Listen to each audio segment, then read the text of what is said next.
Naku po, mas lumalalim pa ang bangayan ng mismong magkakamag-anak dahil sa pera. Yes, mga Mima, dahil nga po doon sa 100 pesos na di umano nabigay ng sponsor kay Brother Jose na kanyang ginigiit na bigay daw na hindi binigay sa kanya.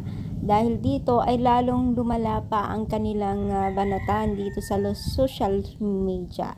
So, ayun pa nga kay Brother Jose, anin mo naman daw yung pagtulong mo sa mga tao dito sa mundo o kahit man tulungan mo ang lahat ng taong may hirap dito sa mundo kung ang ugali mo rin daw ay sakim at hindi maayos. Yes, mga Mima, yan po ang sabi niya sa mismong live niya mismo kagabi at naku po, no, lalong lumalaki na yung kanilang gulo, no. So, wala naman tayong ebidensya, ngunit may mga pinapakita siyang ebidensya. No, wala tayong proof na kung nasasabi siya, pero meron siyang ginigiit na may mga ebidensya sa conversation and recorder. Nako po, no? So, ano nga ba ang sagot ni Kuya Bal dito, no?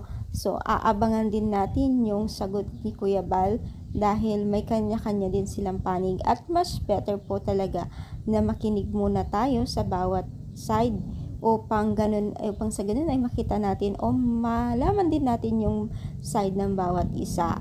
At doon na lang po tayo magkokomento after natin malaman or marinig ang bawat side.